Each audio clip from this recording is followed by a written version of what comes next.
नमस्कार विद्यार्थी मित्रांनो, स्कॉलरशिप आणि बरंच काही या आपल्या यूट्यूब चॅनलमध्ये तुम्हा सर्वांचं मनापासून स्वागत. फेब्रुवारीमध्ये तुमचा मंथनचा पेपर आहे, म्हणून आपण प्रत्येक इयत्तेसाठी एका विषयाची संपूर्ण उजळणी एकाच व्हिडिओमध्ये करणार आहोत. म्हणजे त्या विषयामध्ये तुम्हाला कोणत्या प्रकरणामध्ये म्हणजे कोणत्या घटकामध्ये काय महत्त्वाचं आहे, काय लक्षात ठेवायचे, कोणत्या प्रकरणामध्ये कोणती ट्रिक तुम्हाला लक्षात ठेवायची, कशावर प्रश्न विचारले जातात हे पाहणार आहोत. तर आज आपण इयत्ता तिसरीसाठी मराठी विषयाची उजळणी करणार आहोत. तर चॅनलवर नवीन असाल तर चॅनलला सबस्क्राईब करा, म्हणजे अभ्यासाचे असे छान छान व्हिडिओ तुम्हाला पाहायला मिळतील. तर पहा, मराठी विषयासाठी आपल्याला पहिल्यांदा येतो तो म्हणजे उतारा आणि कवितेवरचे प्रश्न. तर याच्यासाठी जर खूप मोठा उतारा आला आणि थोडासा अवघड वाटला तर एकदा उतारा नजरे घालून घाला आणि नंतर त्याच्यावरचे प्रश्न सोडवा. आणि डायरेक्टही तुम्ही प्रश्न सोडवायला घेतले आणि उत्तर वरती शोधलं तरीही चालणार आहे.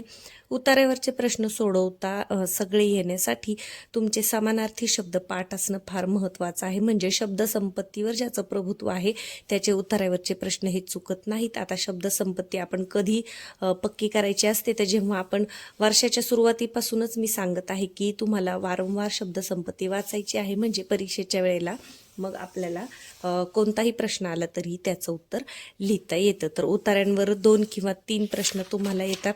त्याच्यानंतर आहे पुढे ती म्हणजे कविता. तर कविता वाचून तिचा अर्थ समजून घ्यायचा आहे. तुमच्या मनाने उत्तर न लिहिता तुम्हाला कवितेमध्ये काय दिले ते उत्तर तुम्हाला द्यायचं आहे. जसं घरी येताना कोण वाट चुकले, मग कोण वाट इथे शेळी, कोकरू, गाय, म्हैस सगळंच आहे, पण मग आपल्याला कशाची कविता दिली तर कोकरूची कविता दिली, म्हणजे याचं उत्तर काय आहे कोकरू. तर या पद्धतीने कविता व्यवस्थित वाचायची आणि त्याच्यावरचे प्रश्न सोडवायचे. कवितेवर सुद्धा तुम्हाला 2 किंवा 3 प्रश्न विचारले जातात. यानंतर व्याकरणाचा भाग सुरू होतो. तर सगळ्यात महत्त्वाचं ते म्हणजे शब्दांच्या जाती. तर मग नाममध्ये तुम्हाला कशा प्रकारचे प्रश्न येतात की एखाद्या प्रश्नामध्ये किती नामं आलेली आहेत किंवा कोणतं नाम आलेलं आहे असे.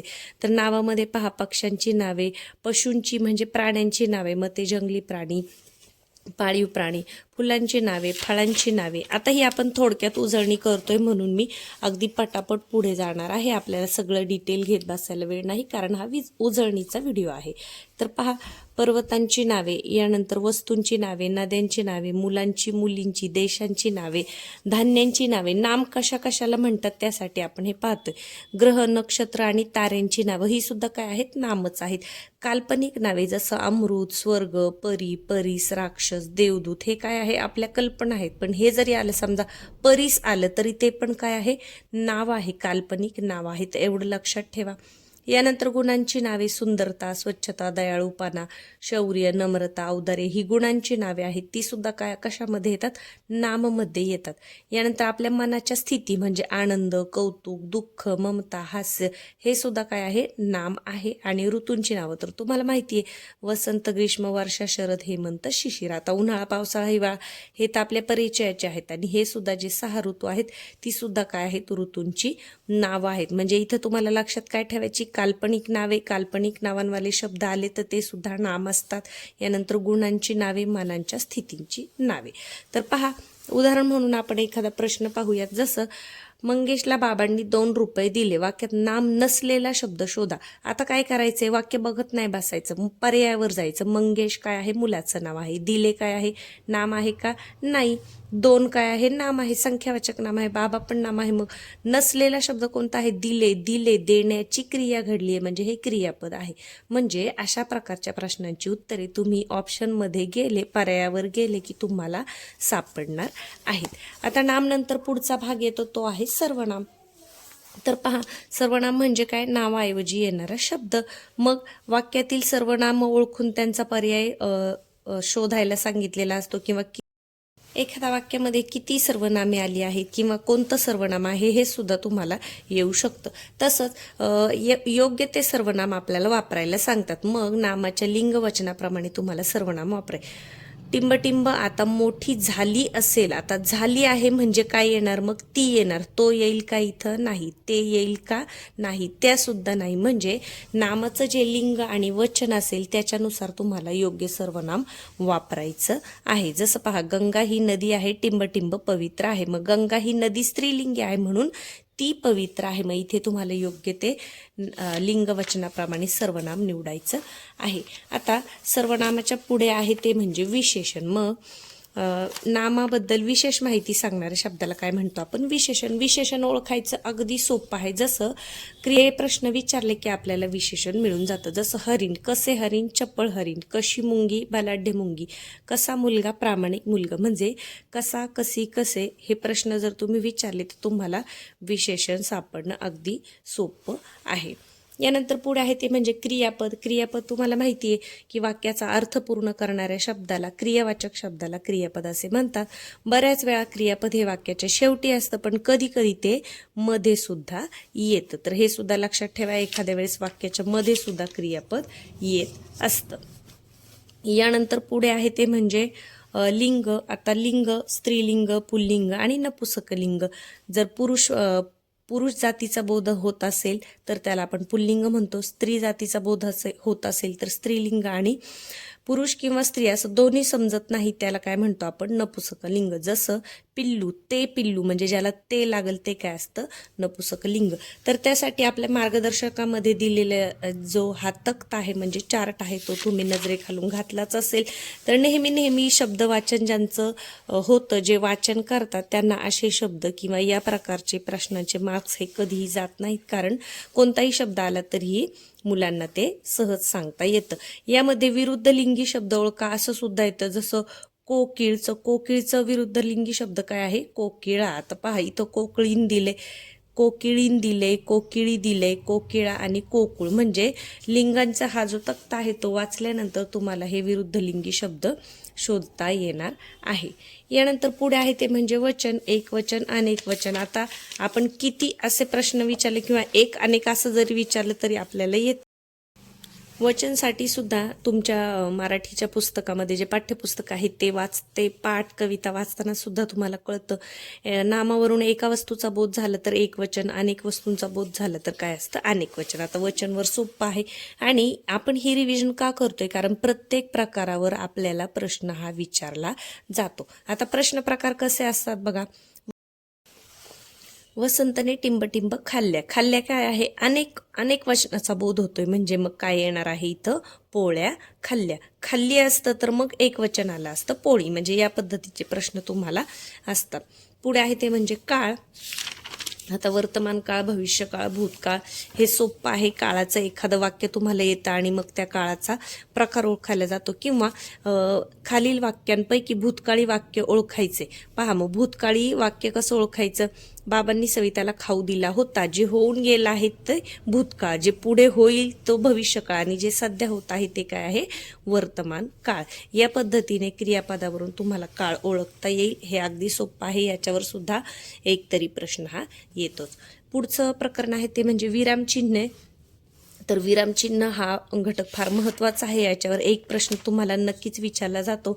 तर एखाद्या वाक्यामध्ये कोणते चुकीचे विरामचिन्ह आहे किंवा कोणते विरामचिन्ह वापरलेत, किती विरामचिन्ह वापरलेत, या प्रकारचा प्रश्न याच्यामध्ये तुम्हाला येतो. यानंतर पुढे आहे ते म्हणजे शुद्ध अशुद्ध शब्द. आता शुद्ध अशुद्ध शब्दांसाठी काही शब्द जे तुम्हाला पुस्तकामध्ये दिलेले असतात ते तुम्ही लिहून काढणं अपेक्षित असतं, पण ते आत्ता लिहित बसू नका. एकदा त्याच्यावरून नजर फिरवली तरीही चालणार आहे.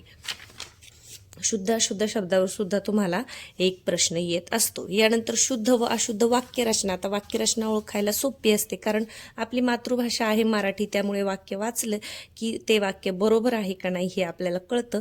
आणि शुद्ध अशुद्ध वाक्यरचनेमध्ये सुद्धा इथे वेलांटी, कान्या मात्र्याच्या चुका असतात, ते व्यवस्थित पहा. जसं गुरे झाडाखाली आसरा शोधित होती.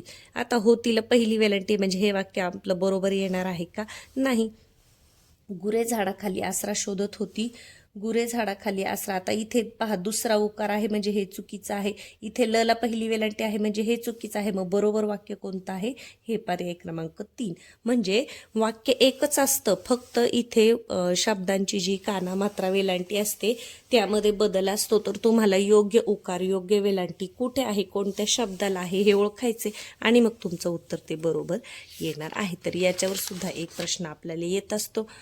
पुढे आहे ते म्हणजे वाक्प्रचार अतिशय महत्त्वाचा भाग आहे. वाक्प्रचार खूप सारे आहेत. आता इयत्ता तिसरीला कमी आहेत. जसे जसे तुम्ही पुढच्या इयत्तेमध्ये जाल तसे तसे यामध्ये अजून तुमच्या भर पडणार आहे. वाक्प्रचार असेल, म्हणी असेल, यानंतर एका शब्दाचे भिन्न अर्थ आहे, याच्यावर सुद्धा एक एक प्रश्न तुम्हाला येत असतो. यानंतर अजून एक महत्त्वाचा भाग म्हणजे हा इथे संवादावर आधारित प्रश्न. आता संवादावर आधारित प्रश्न असेच सोडवायचे नाही. संवाद हा तुम्हाला सुरुवातीला वाचायचाच आहे समजून घेऊन, कारण बऱ्याच वेळा या संवादामध्ये किती व्यक्तींनी भाग घेतला असा प्रश्न तुम्हाला येत असतो. त्याच्यामुळे संवाद व्यवस्थित वाचायचा आहे, समजून घ्यायचा आहे, किती व्यक्ती होता हे लक्षात ठेवायचं आहे. संवादानंतर आहे ते म्हणजे सुसंगत वाक्यांचा परिच्छेद. आता सुसंगत वाक्याच्या परिच्छेदाला काय करायचं असतं, पहिलंच वाक्य वाचून लगेच एखादा पर्याय आपल्याला निवडायचा का, तर नाही. 2 किंवा 3 वाक्य ही खाली एकमेकांशी संबंधित असतात. तर तुम्हाला ती 2 किंवा 3 असतील तर 3 वाक्य वाचायची आहेत आणि कोणते पर्याय तिथे बरोबर बसतात हे पाहायचं आहे. बऱ्याच वेळा काय होतं, विद्यार्थी पहिलं वाचतात, टिंब दिवशी मुले सकाळीच मैदानावर जमली. मग आता पहा, होळीच्या, मकर संक्रांतीच्या, वाढदिवसाच्या, दीपावलीच्या आपल्याला या वाक्यावरून काहीच कळत नाही. मग पुढचं वाक्य पहा, सर्व मुलांच्या हातात टिंब होते, याच्यावरून सुद्धा कळत नाही. यानंतर तिसरं वाक्य पहा, संध्याकाळी सर्वांनी एकमेकांना टिंब देऊन गोड बोलण्यास सांगितले. आता इथे आपल्याला समजतंय की गोड बोलण्यास सांगितले म्हणजे आपण कधी गोड बोलायला सांगतो की तिळगुळ घ्या, गोड बोला. म्हणजे इथे तिळगुळ हा पर्याय असणार आहे, पर्याय क्रमांक 3. मग तिळगुळ म्हणजे कोणता सण आहे, मकर संक्रांतीचा. म्हणजे पहिल्या प्रश्नाचं उत्तर काय असणार आहे, मकर संक्रांतीच्या. आणि मकर संक्रांतीला काय आपण धनुष्यबाण रंग फटाके घेतो का, नाही तर काय पतंग उडवतो. म्हणजेच 3ही वाक्य वाचल्याशिवाय लगेच याचा पर्याय निवडायचा नाही. तर सुसंगत वाक्यांचा परिच्छेद इथे सुद्धा तुम्हाला 2 तरी मार्क याच्यावर येतात किंवा मिळतात. यानंतर पुढे आहे समानार्थी शब्द. तर जे महत्त्वाचे समानार्थी शब्द आहेत, वारंवार विचारले जातात, तर त्याचा व्हिडिओ आपल्या चॅनलवर आहे की परीक्षेला कोणते विचारले जातात. कारण समानार्थी शब्द तर खूप सारे आहेत. मग याच्यातलं महत्त्वाचं कोणतं आहे, जसं कमळ आहे, यानंतर कावळा आहे, ढगाला भरपूर समानार्थी शब्द आहेत, यानंतर जंगलसाठी भरपूर समानार्थी शब्द आहेत, सूर्यासाठी भरपूर आहेत. तर जे जे महत्त्वाचे समानार्थी शब्द आहेत ते तुम्ही नजरेखालून घालणं आवश्यक आहे. पुढे समानार्थीप्रमाणेच विरुद्धार्थी शब्द सुद्धा परीक्षेच्या अगोदर एकदा वाचून काढा. त्याच्यावर सुद्धा आपल्याला एक मार्कासाठी प्रश्न येत असतो. पुढे आहे ते म्हणजे शब्दकोडी. मग शब्दकोडी म्हणजे जो योग्य अक्षर चौकटीमध्ये बसेल ते तुम्हाला निवडायचं असेल तर सोपं असतं. पहा, मा, टिंब व वा कोणतं बसेल. आता एक अक्षर घेऊन बघायचं. स घेतलं तर मा स व होतंय का, नाही.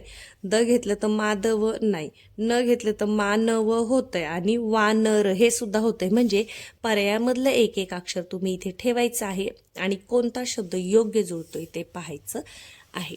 यानंतर पुढचं आपलं प्रकरण आहे ते म्हणजे जोड शब्द. जोड शब्द म्हणजे जोडाक्षर का, नाही.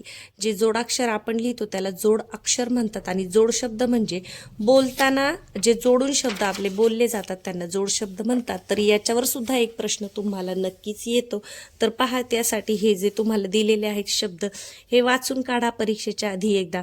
आणि एकदा तुम्ही शाळेमध्ये जर तुम्हाला कधी अभ्यासाला वेळ मिळाला, तुमचे सर काहीतरी कामामध्ये असतील, तर तुम्ही एक ग्रुप करून सुद्धा प्रत्येकाने एक ओळ या पद्धतीने वाचू शकता. किंवा तुमच्या मित्रमैत्रिणींना ही शब्दसंपत्ती तुम्ही विचारू शकता. या पद्धतीने अभ्यास केला तर तुम्हाला अभ्यासाचा कंटाळा सुद्धा येणार नाही. आणि जेव्हा आपण समूहामध्ये शब्दपाठ करतो किंवा त्याचं वाचन करतो, मोठ्याने वाचन करतो, ते शब्द आपल्या कायमचे लक्षात राहतात. जसं पहा, चीज, वस्तू, जवळपास, वाढ, वडील, दया, माया. आता हे शब्द लहान मुलांसाठी नवीन असतात. आपल्या मोठ्या माणसांना तर हे माहीत असतात, पण मुलांना सगळे शब्द माहीत असतील असं नाही. म्हणून याच्यावर एक प्रश्न आपल्याला असतोच आणि त्यासाठी हे शब्द वाचून काढणं फार महत्त्वाचं आहे.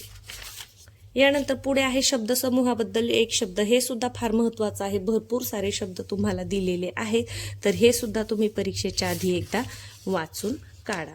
यानंतर ध्वनिदर्शक शब्द, मग यामध्ये प्राण्यांचे आवाज असतात, ध्वनिदर्शक शब्द असतात, जसे कबुतराचे घुमणे, कावळ्याची कावकाव.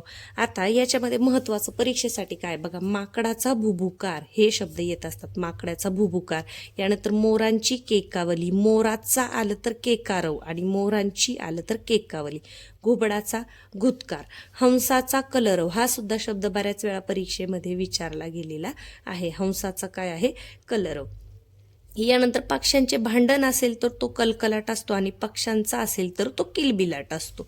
अजून महत्त्वाचं काय आहे पहा, भुंग्यांचा आणि मधमाशांचा गुंजारव हा सुद्धा शब्द परीक्षेला बऱ्याच वेळा येत असतो. बाकीचे शब्द तर आपल्याला माहीत आहेत. हे पहा, मोराचा केकारवा आणि मोरांची आलं तर मग केकावली असं तुम्हाला लिहायचं आहे.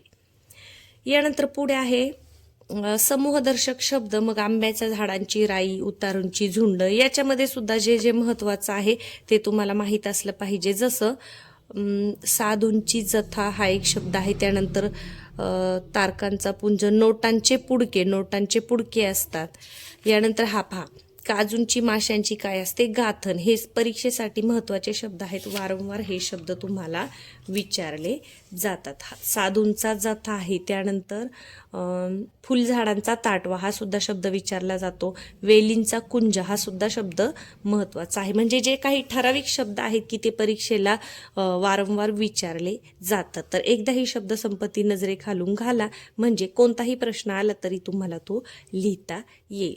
यानंतर पुढे आहे ते म्हणजे पिल्लूदर्शक शब्द, मग प्राण्यांच्या पिल्लाला काय म्हणतात. मग याच्यामध्ये महत्त्वाचं आहे ते म्हणजे हरणाचे पाडस किंवा शावक हा शब्द बऱ्याच वेळा विचारला जातो. हरणाचे काय असते, पाडस किंवा शावक. आणि घोड्याचे काय असते, शिंगरू असते. आणि गाढवाचे काय असते, तटू पण म्हणतात किंवा शिंगरू सुद्धा म्हणतात. बाकीच्या प्राण्यांच्या पिल्लांची नावं सोपी आहेत. यानंतर पुढे आहे ते म्हणजे घरदर्शक शब्द. या बाजूला आहे पहा, घरदर्शक शब्द. तर मग कोणाच्या घराला काय म्हणतात, याच्यामध्ये सुगरणीचा काय असतो, खोपा असतो, हे महत्त्वाचं आहे. यानंतर घुबडाची ढोली असते. पोपटाचा आलं तर पिंजरा आणि पोपटाची आलं तर तुम्हाला ढोली असं लिहायचं आहे.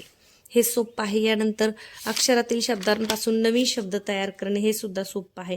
एका शब्दाचे भिन्न अर्थ, आता याच्यासाठी थोडेसे जे आपल्याला इथे शब्द दिलेले आहेत तर ते तुम्हाला माहीत असले पाहिजेत, त्यांचा अर्थ वाक्यातला समजून घ्यायचा आहे. जसं याच्यावर प्रश्न कसा असतो पहा, सुनीलला वाचनाचा नाद आहे. आता वाचनाचा नाद आहे म्हणजे काय, वाचनाचा छंद आहे. मग योग्य शब्द कोणता आहे, आवडतं त्याला वाचन, हे बरोबर आहे. व्यसन म्हणता येईल का, नाही म्हणता येणार. इच्छा पण नाही म्हणता येणार. मग नाद आहे म्हणजे काय आहे, छंद आहे. तर याच्यासाठी वाक्य वाचायचे आणि त्या वाक्याचा अर्थ काय आहे त्या पद्धतीने तुम्हाला तो शब्द शोधायचा आहे. यानंतर भाषाविषयक सामान्य ज्ञान आहे पुढे. तर याच्यासाठी तुमचं हे जे आपल्या मंथनच्या मार्गदर्शकामध्ये दिलेले आहेत, इथे कवींची नावं आहेत, लेखकांची नावं आहेत, ती सुद्धा तुम्हाला माहीत असली पाहिजे. यानंतर महत्त्वाच्या थोर व्यक्तींनी जे दिलेल्या घोषणा आहेत त्या माहीत असलेल्या पाहिजेत. थोर व्यक्तींची संबोधने ही सुद्धा तुम्हाला माहीत असली पाहिजे. सरदार किंवा लोहपुरुष कोणाला म्हणतात, सरदार वल्लभभाई पटेल. गुरुदेव कोणाला म्हणतात, रवींद्रनाथ टागोर. यानंतर पितामह कोणाला म्हणतात, दादाभाई नौरोजी. तर हे तुम्ही काय करू शकता, तुमच्या मैत्रिणींमध्ये गट करून किंवा दोघांनी या पद्धतीने हे पाठांतर तुम्ही करू शकता. आणि घरी जर अभ्यास करत असाल तर एकदा एक प्रकारचे शब्द तुम्ही परीक्षेपर्यंत सहज एकदा वाचून काढू शकता. यानंतर पुढे गणितचा विभाग सुरू होत आहे. म्हणजे मराठीमध्ये तुम्हाला एवढ्या महत्त्वाच्या गोष्टी करायच्या आहेत. तर प्रत्येक प्रकरणामधले तुम्हाला एक दोन प्रश्न म्हणजे प्रत्येक प्रकारावर हा येतच असतो. तर मराठीचा अभ्यास हा काही परीक्षा जवळ आल्या लगेच होत नसतो. त्याच्यासाठी तुम्हाला म्हणजे जून महिन्यापासूनच तयारी करावी लागते. शब्दसंपत्ती जर तुमची चांगली असेल तर मराठीच्या पेपरमध्ये तुम्हाला पैकीच्या पैकी मार्क हे नक्कीच मिळतात. याच्यामध्ये शुद्ध लेखनसुद्धा तेवढंच महत्त्वाचं आहे. शुद्ध शब्द अशुद्ध शब्द फार महत्त्वाचे असतात. वेलांटी, काना, मात्रा कोणत्या शब्दाला कधी कुठे द्यायचा हे तुम्हाला माहीत असलं पाहिजे. आणि प्रत्येक प्रकारवर एक प्रश्न येतो, त्यामुळे सगळाच अभ्यास हा महत्त्वाचा आहे. असं नाही चालणार की चला मराठी सोपं आहे म्हणून आता त्याचं काहीच करायला नको. तर मराठीची रिव्हिजन तुम्ही या पद्धतीने जर केली परीक्षेच्या आधी तर नक्कीच तुम्हाला मराठीमध्ये पैकीच्या पैकी मार्क पडतील. आता आजच्या व्हिडिओमध्ये आपण मराठीची उजळणी थोडक्यात बघितलेली आहे. कशामध्ये काय तुम्हाला लक्षात ठेवायचं हे सांगितलेलं आहे. आता जे वाक्प्रचार म्हणी आहेत त्या खूप साऱ्या आहेत. त्याच्यामध्ये कोणतं महत्त्वाचं आहे, कोणतं येईल तुम्हाला हे असं आपण सांगू शकत नाही. कोणतंही येऊ शकतं. परंतु हे जे प्राण्यांची घरं आहेत, आवाज आहेत, त्याच्यामध्ये वारंवार तेच प्रश्न विचारले जातात. समानार्थी शब्द सुद्धा जे महत्त्वाचे आहेत ते तुम्ही पाठ करा, कारण समानार्थी शब्द खूप सारे आहेत. जर तुमचं बऱ्याच दिवसांपूर्वी वाचलं असेल, आता आठवत नसेल, तर काय करायचं, एक दिवस एक प्रकारची शब्दसंपत्ती तुम्ही वाचून काढायची आहे. म्हणजे थोडक्यात रिव्हिजनसाठी, उजळणीसाठी थोडासा वेळ प्रत्येकाने द्यायचा आहे मराठी विषयासाठी. चला तर मग पुढच्या व्हिडिओमध्ये आपण गणितची उजळणी करणार आहोत. तर आजचा व्हिडिओ आवडला असेल तर व्हिडिओला नक्कीच लाईक करा. चॅनलवर नवीन असाल तर सबस्क्राईब करा. इयत्ता 3रीच्या उजळणीनंतर आपण 2री त्यानंतर 4थीचे सुद्धा उजळणीचे व्हिडिओ बनवणार आहोत. धन्यवाद.